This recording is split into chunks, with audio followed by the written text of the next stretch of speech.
Hallo iedereen. Hello everybody. Hello, I'm Leah. And I'm Mohamed. Good morning, ladies and gentlemen. Firstly, I would like to thank you for the possibility to be here with you. Hyvät naiset ja herrat, that translates to ladies and gentlemen. We are from Kankaanpää, Finland. The aim of our UNESCO school is to make pupils aware of human rights and peace. The European Union is not about countries. The European Union is about people. We believe in the unity of diversity between people as they represent the driving force of an emerging society. Good morning, everyone. My name is Iro, and I'm representing, together with Sophia, our school, the Greek Secondary School of London. We have high expectations for this meeting, to meet new people and to learn new things. We have a beautiful language, but it could be quite difficult to study it for foreigners. For example, I will say one of the most difficult tongue twisters. 333 stříbrných stříkaček přiletělo přes 333 stříbrných střech. We joined the European Union in 2004, but historically Estonia always been connected with Europe.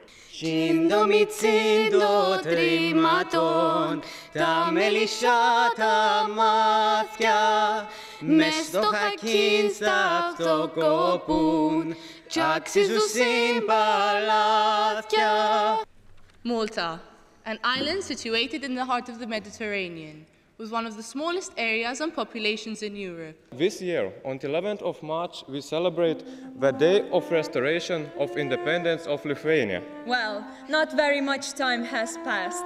That's why all of us value the freedom that we have now. We are finally free to create our and Europe's free future. But we still can't forget our past. We have a lot of unique traditions and musical instruments. Even now, you can hear one of them, birbine.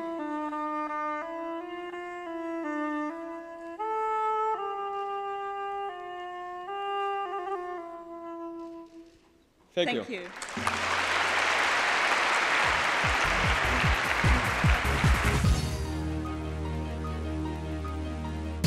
What I would like to know is, do you think the war in Ukraine will escalate into Europe and maybe escalate into a third world war?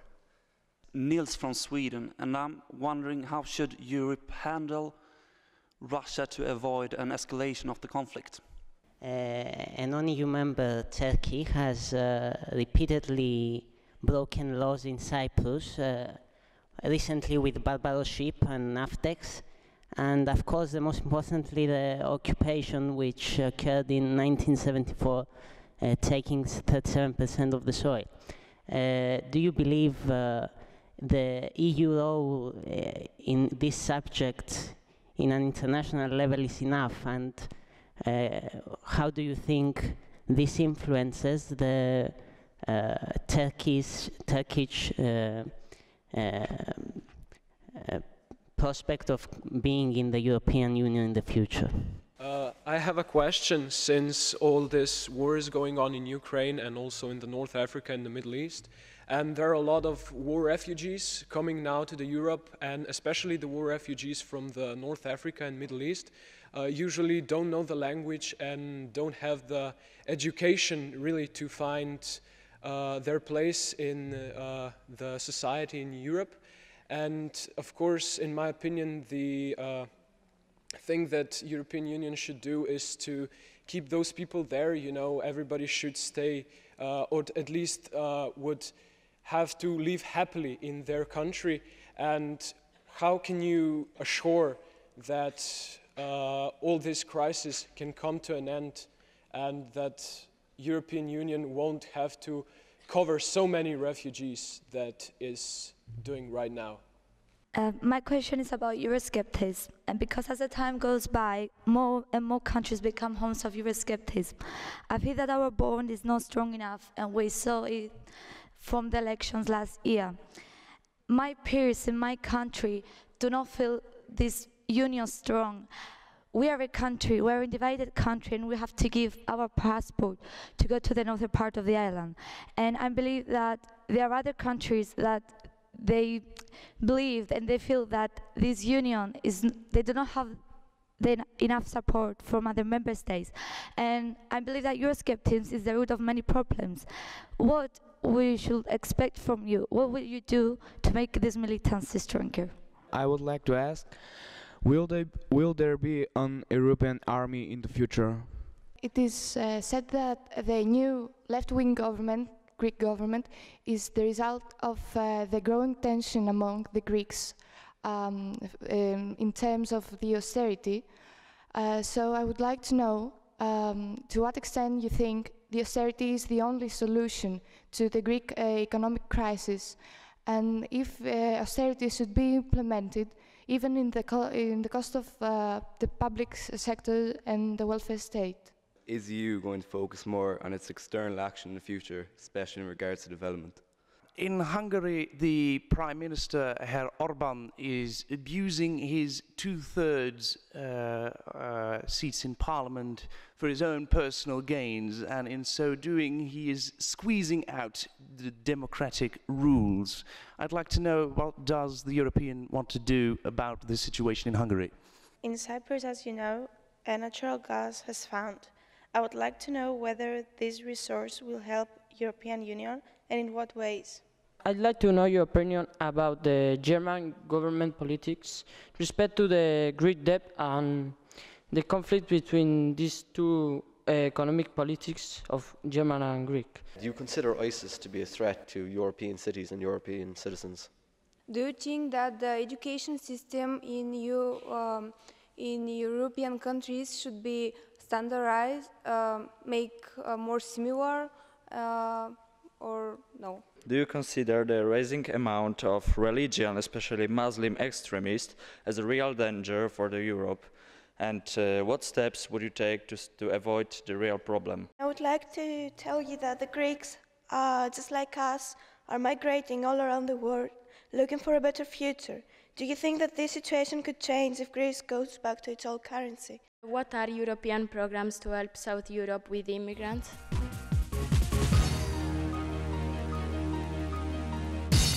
One of the things what we also said was we should tax high pollution companies who pollute a lot all across the world, and we should tag these companies and use the money to invest in renewable resources. Then we discussed recycling. Would we make recycling a part of the law, and whether or not you should be punished or should you be rewarded for recycling? And we came up with that it would be better if you were rewarded for recycling, being that if you, like they do in Finland already, when you bring in a certain amount of plastic bottles, you get a certain amount of money back. And we should put this in every country's law, that something like this gets people motivated to recycle their plastic bottles. J'avais juste une question en fait à propos des énergies I have a question about renewables, talking about paying levies for polluting companies, but in France it's pretty difficult to get companies as it is. Don't you think if they had to pay levies, they'd go elsewhere, they'd relocate somewhere else, and that would even make things, the recession, worse in France than it already is? I think I didn't really clear that one out. We were thinking about if companies pollute a lot, they do this probably because it's cheaper for them. So if we would tax on the pollution, they would immediately try to resort more to recycling and renewable energies and less polluting less. That's not really the tax that we want to put in, but it's like more the focus that the big companies who pollute a lot would pollute less with this tax. We believe that education is the answer to most problems in our society today and in society of lesser developed countries. If we feel that if people have education, they can help to deal with the problems such as gender equality. We need to teach boys in countries and men in other countries that it is okay, that women are the same as them. If they're seen in the classroom together, you grow up, like coming from a mixed school myself, you grow up learning that you're the same. We just need more schools, and because we're going through a financial crisis, We don't need to give them large bulks of money. What we need to give them is schools. We need to give them teachers. We need to give them all the tools they need so that they can learn economics. They can improve their own country themselves without giving them loans that could lead to corruption, and we know it happens. Also, we need to teach them about health, as it's becoming an apparent problem with the spread of Ebola and HIV all across the lesser developed countries such as Africa, or continents. We also think that developing an economy must start small. There's no point, well, I see to a certain extent that there's a point that we need to develop banks and like big multinational companies. But how is a little village going to survive with big countries that are far away from them? What we need to do is start small. We need to financially, help small countries and businesses so that in return they can grow bigger and bigger themselves and sort themselves out. Because we need to give the solid foundation for the economy to grow. I would like to know what is your opinion on educating girls, as you talked about education and that there has to be a development in schools. But I think that girls are less educated than boys. And what is your opinion on that? That is evidently true. What we were saying in our group is we can't force a country who's been brought up, whose foundations are, oh, women are less than men. They're not going to believe us. I know ideally we could be like, oh no, you're all wrong, and they'll believe us. That's not going to happen.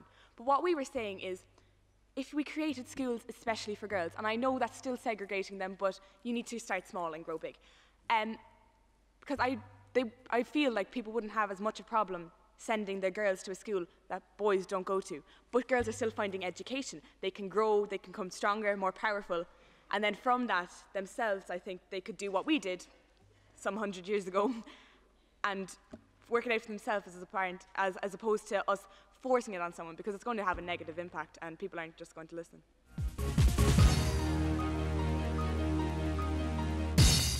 We would also like to suggest something that might sound like a taboo subject, but if you please listen carefully, you'll understand. We are asking for the legalization of prostitution. What that means is there is going to be a respective legislation. So victims of abuse in the work area of this profession can report these cases of abuse and have them faced. That also means that women or men that wish to work as prostitutes will have to undergo medical tests to check for sexually transmitted diseases, so that they're not allowed to work as that if they are positive. That means that this taboo profession will be much cleaner and much fairer. Thirdly, and most importantly, we're asking for equality. Equality in gender, sexuality, race, religion, physical or mental disabilities, even professional occupation and education. Not only organizations and committees of small power should work to fight for equality, but we believe that the European Union itself should take measures, vote laws, to ensure equal opportunities for every citizen of the European Union family. Well, you don't think that with this way you encourage prostitution? If you ask me, already people who are doing this job weren't exactly dreaming of following this career. The conditions made them go to that path, or they were forced, in which case legalizing would have the results mentioned before. But again, people who work as prostitutes maybe didn't have any other way to pay their bills, to make a living, to eat. So the people who already, I don't think that more people, or people that didn't really need to be prostitutes, will now suddenly decide to be because it's legal. About the prostitution, you said that one prostitute is maybe poor, maybe don't have a home, food, etc. In the same way, I can sell drugs, and maybe I'm poor, I don't have a home, and that's why I sell drugs. I mean, I don't get this. Selling drugs means that you're gonna cause harm to someone. Selling your body by your own choice without causing harm to anybody is not the same at all than spreading something, a heavy drug, a hard drug, for example, that's gonna cause people to even die. It's not causing harm if it's your choice. The only harm that could happen is to your body, but if it's your choice, then yes, you made that choice. It's not forcing other people or enabling other people to harm themselves.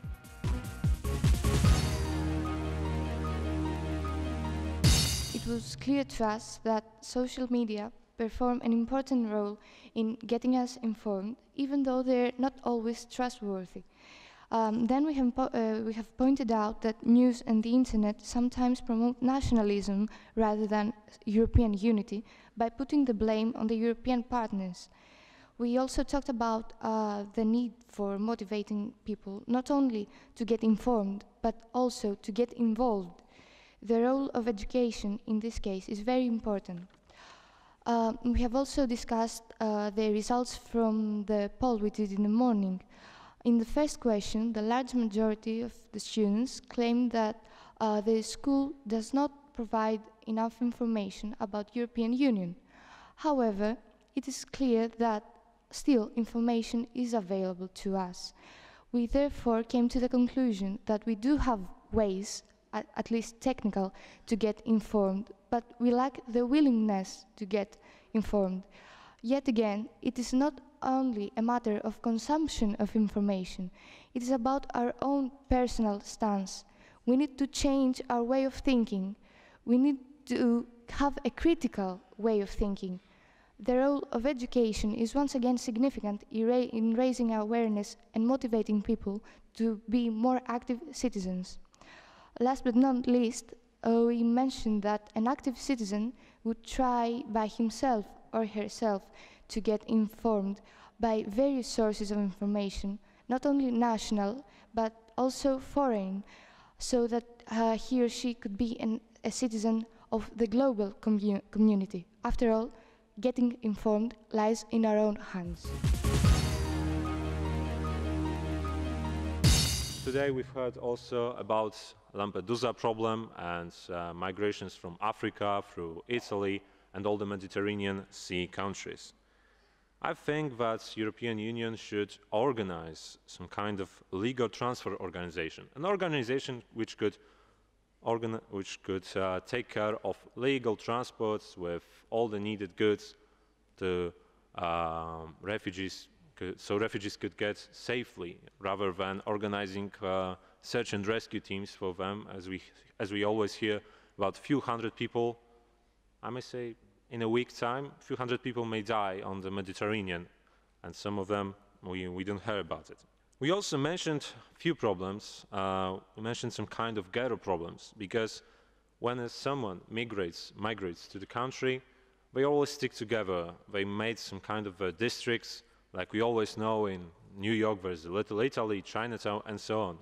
In each city in Europe, I think there's the same district of the migrants. We should try to avoid such ghettos, as I may say, and build multicultural areas where everyone could meet, see that my Turkish neighbor is same as I'm German, for example, I'm Polish, and so on, to avoid racism and so on.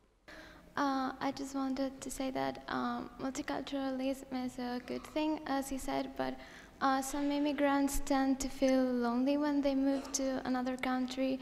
So I was wondering if they're forming groups of the people of the same country was really a bad thing, because it could help them feel less lonely when they move to another country. Yes, of course, being lonely is the saddest part of migration, but building or organizing such multicultural living areas doesn't mean they cannot organize some groups, communities, but we just want them to mix.